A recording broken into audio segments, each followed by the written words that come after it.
Hey guys, we are having a listen to the Guitar Jack 2 on the iPod 4th gen with a pair of Rode NT3 stereo condenser mics. I've got them turned up about 75-80% of maximum, something like that on the gain. There's a bit of wind noise outside, so if you hear a bit of a roaring in the background, that's the wind going around the house. Look, Sonoma have done a pretty good job of this Guitar Jack 2. It's very sturdily made. I think it's all aluminium.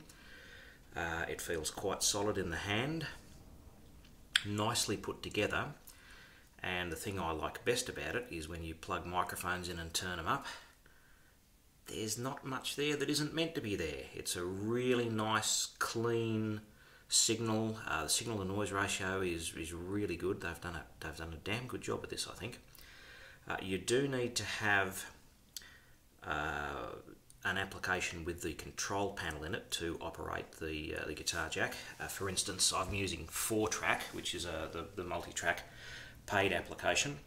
You can also use Guitar Tone and Taylor EQ, which are free applications that have the control panel, which allows you to configure Guitar Jack 2.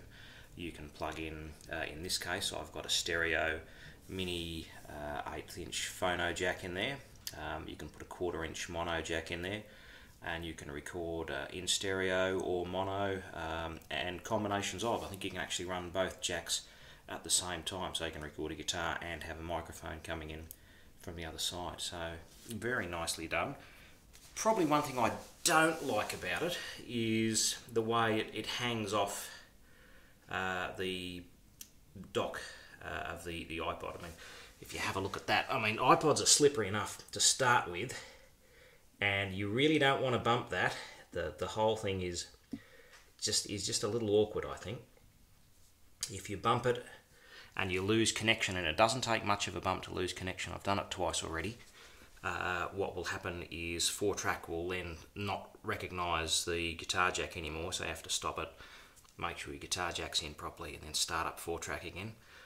Or you might get a nice squealing session of feedback happening too, and that's happened before. So you have to take a bit of care with that design. It's not quite as good as, say, Fostex's design. Yes, you can see the little Fostex AR41 here on the side, and the way that the iPod slots into that dock connector, and the whole thing is sort of held in a sleeve, so you can sort of pick it up and walk around with it. Almost impossible to sort of knock it off. And you've also got 1/4 inch adapters for a camera tripod. Very, very useful. So that is more awkward to handle than the Fostex. But sound quality wise, I think it blows the Fostex into the weeds, basically. I can hear a bit of noise in the Fostex, a little bit of high-pitched, some sort of digital interference, I think.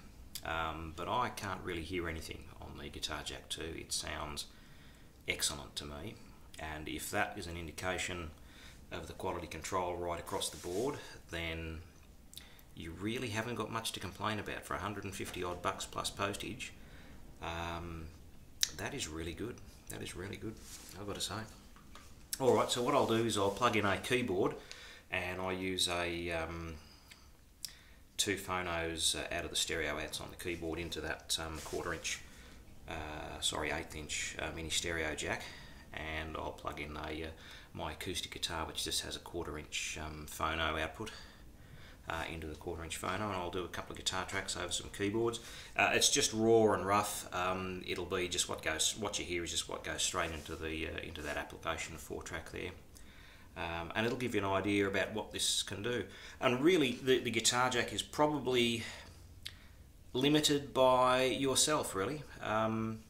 If you put in a really good signal, you'll get a really good signal out of it. It's that good, I think. So it's capable of doing really good stuff, I think. All right, let's listen to some music with it.